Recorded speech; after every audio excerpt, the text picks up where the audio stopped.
मेरी बेटी कितनी प्यारी है। भगवान सबको सृष्टि जैसी बेटी दे। सृष्टि धीरे धीरे बड़ी होती है। एक दिन सृष्टि की सहेली कहती है, तू दिखने में कितनी अजीब सी है, लेकिन मैं जानती हूँ हम सब में सबसे अच्छी शादी तो तेरी ही होगी। तेरे पापा अमीर जो हैं। और बता नहीं सकते यार, दहेज तो हर कोई देता है, ये क्या ज्यादा ले जाएगी अपने पति के लिए? अरे बड़े शहर में कोठी है इसके पापा की। अरे पापा की है ना, कौन सी इसकी है? इसकी होती तब तो कोई भी लड़का इससे शादी कर लेता। अरे पापा की मतलब पापा की है तो मेरी ही है ना? किसने कहा? अब तेरी तो तब होगी ना जब तेरा भाई ना हो। वैसे भी शादी के बाद सारी प्रॉपर्टी भाई के नाम होती है। सृष्टि समझ जाती है कि उसे किसी भी हालत में माँ बाप की सारी प्रॉपर्टी को अपने नाम करना है, लेकिन कैसे? एक दिन सृष्टि का भाई शीनू कहता है, बहन क्या कर रही है? तुझसे एक बात करनी है। अरे हाँ हाँ करना, मैं तो तेरी बहन हूँ। बहन मेरी लाइफ में ना एक लड़की है, बहुत अच्छी है। मैं सोच रहा हूँ माँ और पापा से बात करूँ शादी के लिए।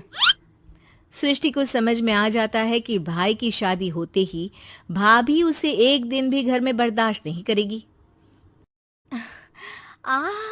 क्या बात है भाई, बताना कौन है वो? यार वो बहुत अच्छी लड़की है, पढ़ी लिखी है, मेरे साथ जॉब भी करती है। बस एक प्रॉब्लम है। हाँ प्रॉब्लम? क्या प्रॉब्लम है भाई? यार वो शादीशुदा है, लेकिन उसके पति ने उसे सिर्फ इसलिए छोड़ दिया क्योंकि उसके माँ बाप दहेज नहीं दे पाए। सृष्टि ये सुनकर न जाने क्यों खुश हो जाती है। अरे भाई तो क्या हुआ, लड़की तुझे तो पसंद है ना? शीनू को लगता है कि बहन उसे समझ रही है। वो इस बात से अनजान होता है कि उसकी बहन की मंशा पूरा घर हड़पने की है। सृष्टि अपनी माँ से कहती है, मम्मी मुझे तो बहुत चिंता है। पता है शीनू क्या कर रहा है? अरे क्या कर रहा है, वो तो काम पर जाता है और वापस घर आता है। नहीं ना माँ, वो यही तो नहीं कर रहा, बाकी सब कर रहा है। आपको पता है उससे प्यार है, और वो भी एक शादीशुदा लड़की से। हैं? ये क्या हो गया? मैं सोसाइटी में क्या मुंह दिखाऊंगी? अरे तेरे पापा तो यही कहेंगे कि मैंने ही उसे बिगाड़ दिया है। माँ देखो, मेरी बात मानो, पापा पर भी विश्वास करने की जरूरत नहीं है। अब आप ही बताओ, पापा इतनी देर घर के बाहर रहते हैं क्यों, बोलो? अरे बेटा वो तो नौकरी करते हैं ना। तू बहुत भोली है माँ। पापा का ऑफिस तो 7 बजे खत्म हो जाता है, लेकिन देखो कितनी देर से आते हैं। अरे नहीं नहीं बेटा, ऐसी कोई बात नहीं है। सृष्टि माँ को एक औरत से बात करते पिता की फोटो दिखाती है। देखो माँ, कैसे हैं पापा? मैं ना कहती थी कि पापा सही नहीं है। मैं तेरे पापा से बात करूंगी, दे फोटो मुझे। ओ माँ, वो तो डिलीट हो गई। लेकिन चल, तूने तो देख लिया ना। पापा से बाद में बात कर लेना, और हाँ, मेरा नाम बिल्कुल मत लेना। हाँ माँ। अब क्या था, सृष्टि के माँ और पिता के बीच झगड़ा होना शुरू हो जाता है। सृष्टि के मन में क्या चल रहा था कोई नहीं जानता था।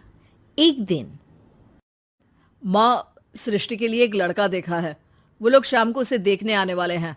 और हाँ माँ, एक खुशखबरी, मैं और पापा मिलकर एक नया बिजनेस ट्राई कर रहे हैं। शाम को लड़का आता है, सांवले रंग का। सृष्टि को तो बिल्कुल भी पसंद नहीं आता।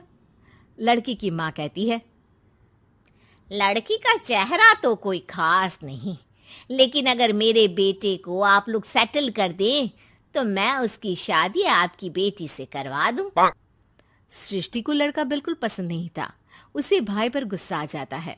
लड़के वालों के जाने के बाद कहती है, माँ देखा, शीनू मेरे लिए कैसा लड़का लेकर आया, न दिखाने लायक न सुनने लायक, सेटल भी नहीं, वो भी हम करे।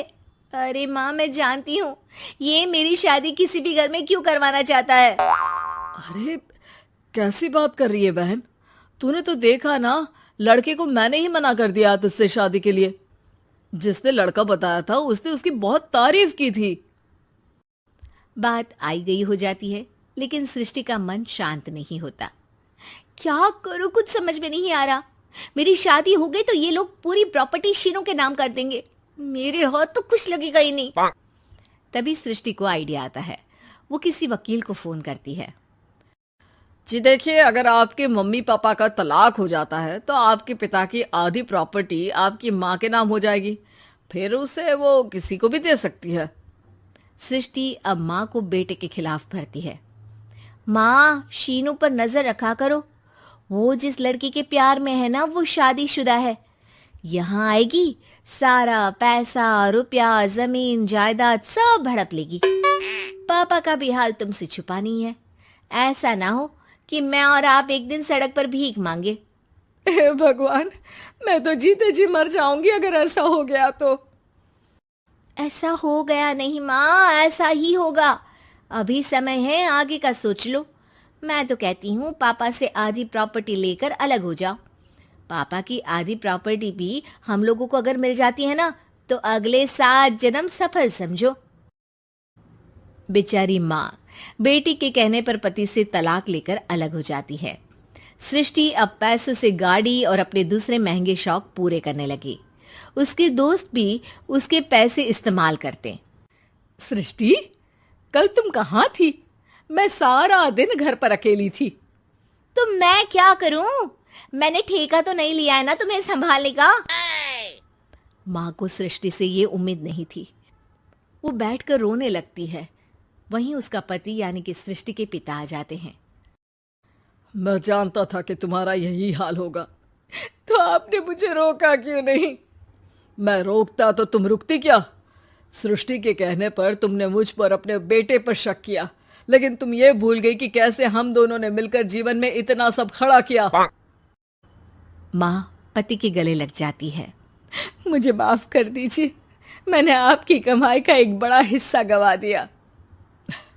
कोई बात नहीं, तुम साथ हो तो मैं ऐसी 7 प्रॉपर्टी खड़ी कर दूंगा।